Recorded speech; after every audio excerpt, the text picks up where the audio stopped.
Takaful and Karama program does not only provide financial aid, however, also works on boosting economic empowerment. Well, and to shed more light about this topic, I'm so delighted to be accompanied over the phone by Dr. Ayman Ghonem, the economic expert. Good evening, sir. Good evening, madam. Well, sir, since we are celebrating 10 years since the launching of Takaful and Karama social program, we need to know more about the objectives of the big social program. Well, actually, we have to note that the new republic that's now being built under the leadership of President Abdel Fattah al-Sisi exerts a lot of effort for the social protection. Social protection, by social protection we mean the economic empowerment, the social insurance, and the social assistance.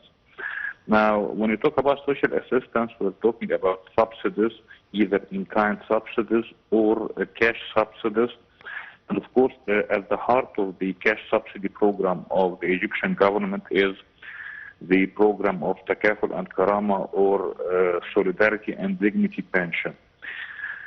Actually, this initiative was started in 2015 with the instructions of the President Abdel Fattah al-Sisi, because he always used to say that we have to protect the Egyptian people from poverty and need. And we have two different pensions here, two different programs.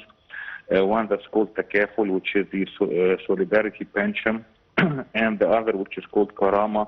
This is the Dignity Pension. Now, for the Solidarity Pension, it's targeting the families that are in need and that have children in education. There is a basic cash subsidy of £350 per family, plus an additional subsidy for each child. Now, for the children that are less than 6 years old, there is £75 per month. In primary school, one child in primary school, he gets £100 per month. One child in preparatory school, he gets £125 per month. And then one child in secondary school, he gets $175 per month, and one child in a young person in the university, he gets £200 per month. Of course, this is a conditional subsidy. It's conditioned by attending school with minimum participation of 80% and taking the mandatory vaccination. That's for the Takaful in summary, or the Solidarity.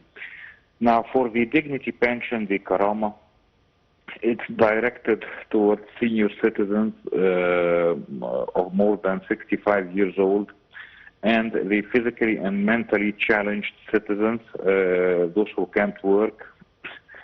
And after successive increases, according to the instructions of President Abdel Fattah al-Sisi, it's now £900 per person. And this will be starting from July 2025, and this is maximum 3 persons per family.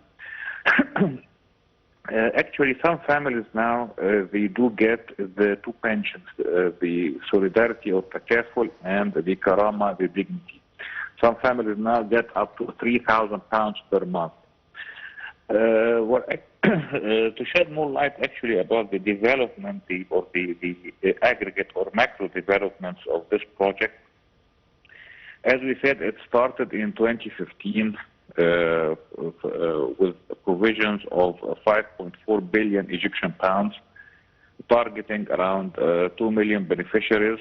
In 2024, in the financial year that ended June 30th, 2024, it had provisions of 24 billion pounds, and in the present financial year that will end on June 30th, 2025, it had 41 billion Egyptian pounds, while in the coming financial year that will end on June 30th, 2026, it's allocated 54 billion Egyptian pounds. Presently, we have like 4.7 million families that are beneficiaries of this program, and this covers around 17 million citizens. So actually, by all means, this program is a success, and it was commended by different international organizations, including the World Bank, the IMF, and of course the United Nations. Well, a lot of evolution has been happening since those 10 years when it comes to dignity, as you said, and solidarity. But can you tell us more about why His Excellency Prime Minister Mustafa Madbouli accompanies the economic reforms with the social reforms?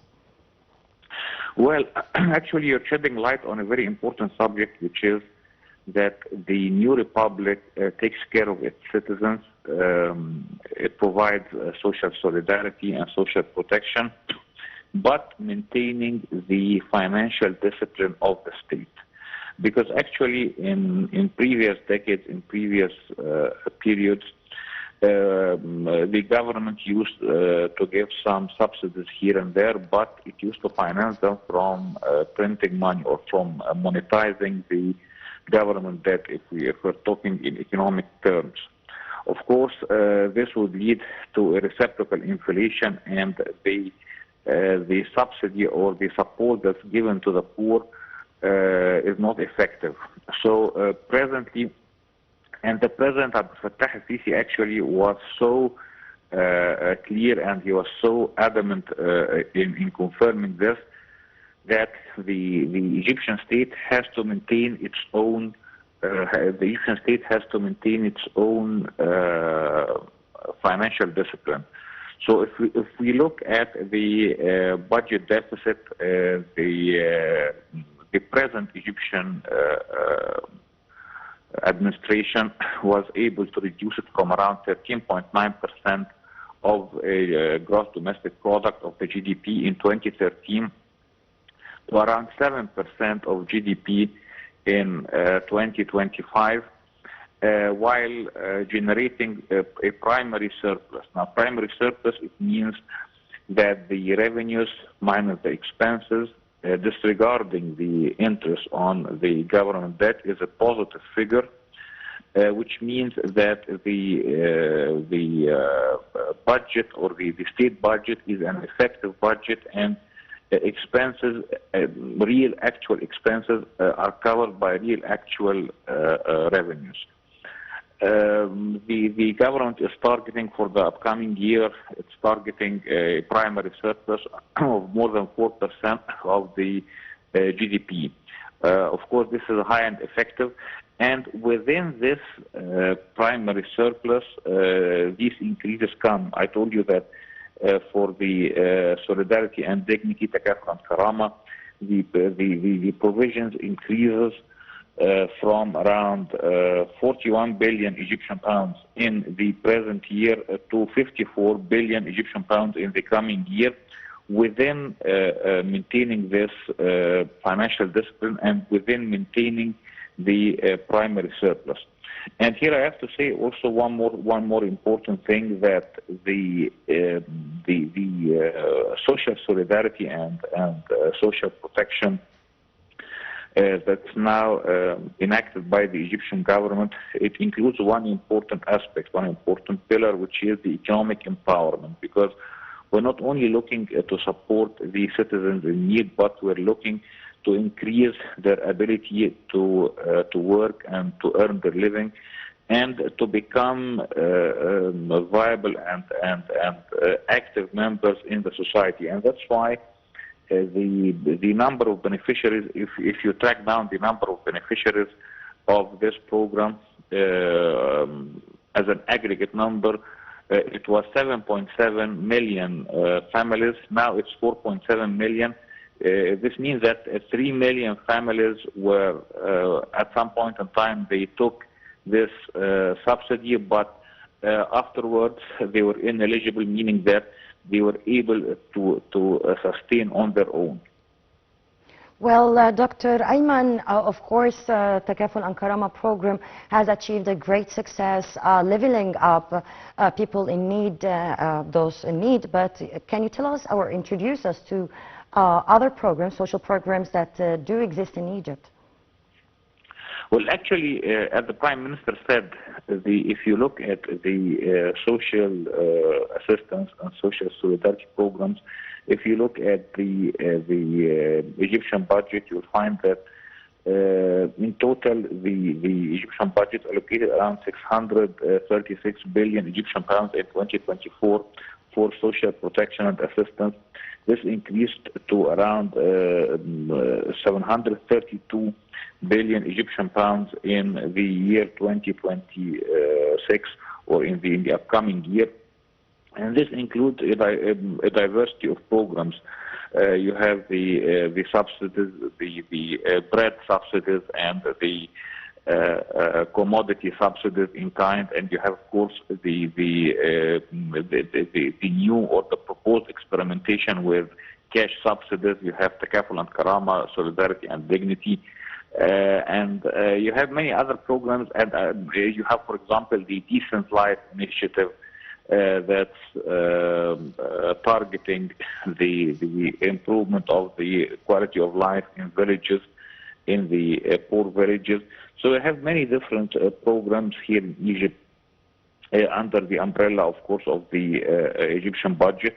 But as I said, this is all with maintaining the financial discipline of the state and ensuring that these programs are financed through actual revenues and not monetizing the state debt. Well, Dr. Ayman Ghonem, the economic expert, I would like to thank you so much for your informative call. And ladies and gentlemen, a short break and we'll be back.